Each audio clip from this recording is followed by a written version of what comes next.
পর্ব এক স্বপ্ন দেখা। রাসেল একজন সাধারণ শ্রমিক, প্রতিদিন ভোরবেলা উঠে ঘাম ঝরিয়ে দিন কাটায়। কিন্তু তার স্বপ্ন বড়। সে চায় তার মেধাবী স্ত্রী নীলা পড়াশোনা করে বড় অফিসার হোক। নীলাও অসম্ভব মেধাবী, তাই রাসেল নিজের পেট কেটে, নিজের স্বপ্ন ভুলে, নীলার জন্য সব উজাড় করে দেয়। অবশেষে কষ্টের ফল এলো, নীলা সরকারি অফিসার হলো।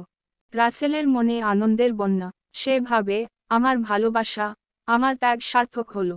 কিন্তু সে জানে না এই সাফল্যই তার সবচেয়ে বড় দুঃখ হয়ে দাঁড়াবে। পর্ব ২, বদলে যাওয়া সম্পর্ক। একদিন রাসেল অফিসে স্ত্রীকে দেখতে যায়। কিন্তু নীলা যেন তাকে দেখেও দেখছে না। রুমে বসা বড়লোক কলিগরা তার সাধারণ পোশাক, রুক্ষ হাত দেখে খুঁচিয়ে খুঁচিয়ে হাসছে। নীলা যেন লজ্জায় কুঁচকে গেল। সে রেগে গিয়ে বলল, তুমি কেন এখানে এসেছ? এসব জায়গা তোমার জন্য নয়।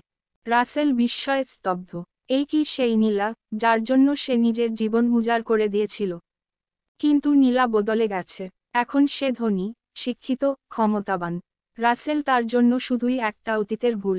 কয়েক মাস পর নীলা রাসেলকে ডিভোর্সের কাগজ পাঠিয়ে দিল। আমার সঙ্গে তোমার সম্পর্ক মানায় না। আমি একজন অফিসার, আর তুমি একজন শ্রমিক। রাসেল কিছুই বলল না, শুধু নীলার দিকে তাকিয়ে দীর্ঘশ্বাস ফেলল। পর্ব ৩, প্রতারণার ফাঁদ। নীলার বশ রফিক ছিলেন প্রতাপশালী, কিন্তু লম্পট ও প্রতারক। নীলাকে নানা লোভ দেখিয়ে প্রেমের অভিনয় করল। বলল, তুমি এত সুন্দর, এত বুদ্ধিমতী। তোমার সঙ্গে আমি সংসার করতে চাই। নীলা খুশিতে আত্মহারা। সে ভাবল, এই তো আমার কপালের লিখন। রাসেলের মতো মজদুরের পাশে পড়ে থাকার জন্য জন্ম হয়নি আমার। কিন্তু সে বুঝতে পারেনি, রফিক শুধু ব্যবহার করছে তাকে। একদিন অফিসের তহবিল থেকে ২০ লাখ টাকা উধাও হয়ে গেল। আর সেই চুরির দোষ পড়ল নীলার ঘাড়ে।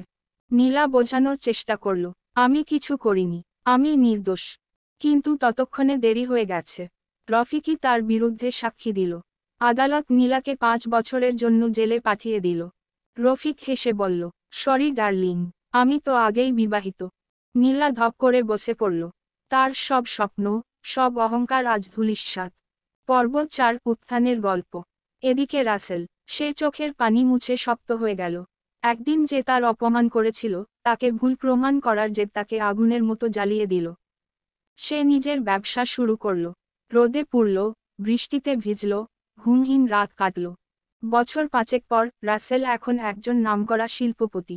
দেশের অন্যতম সফল উদ্যোক্তা। তার কোটি টাকার ব্যবসা, বিলাসবহুল গাড়ি, বড় অফিস, আর সমাজে সম্মান।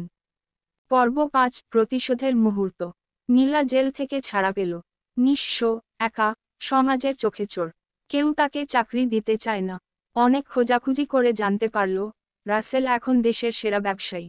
একদিন রাসেলের অফিসে হাজির হলো নীলা, চাকরির আবেদন নিয়ে। রাসেল চেয়ার থেকে উঠে দাঁড়ালো, তাকিয়ে দেখল সেই মুখ, যে একদিন তাকে পরিত্যাগ করেছিল। নীলার কণ্ঠ কাঁপছে, রাসেল, আমি অনেক বড় ভুল করেছি। তুমি কি আমাকে একটা ছোট চাকরি দেবে? রাসেল চোখ তুলে তাকালো, তার ঠোঁটে এক চিলতে হাসি। তুমি কি জানো, নীলা, একদিন তুমিই বলেছিলে, আমার সম্মান আছে। আমি মজদুরের স্ত্রী হতে পারি না। নীলা মাথা নিচু করল, চোখ দিয়ে জল গড়িয়ে পড়ছে। রাসেল ধীর কণ্ঠে বলল, আজ তুমি আমার অফিসে এসেছ, একজন শিল্পপতির অফিসে। কিন্তু দুঃখিত নীলা, আমি তো তোমার যোগ্য নই। তুমি একদিন যেমন আমাকে তুচ্ছ ভেবেছিলে, আজও আমি তেমনই আছি। নীলা বোঝার আগেই রাসেল দরজা দেখিয়ে দিল। নীলা বেরিয়ে এলো। রাসেলের বিশাল অফিসের সামনে দাঁড়িয়ে কান্নায় ভেঙে পড়ল। আজ সে সব হারিয়েছে। আর রাসেল, সে তার প্রতিশোধ নিয়েছে, প্রতিশোধ সময়ের মাধ্যমে। পরিশেষ, জীবনে সাফল্য পাওয়া যায় কষ্টে, কিন্তু অহংকার মানুষকে ধ্বংস করে দেয়। রাসেল পরিশ্রম আর ধৈর্যের মাধ্যমে উঠে এসেছে, আর নীলা নিজের অহংকারের কারণে আজ শূন্য। এটাই জীবন। সময়ের কাছে সবার হিসাব মেটাতে হয়।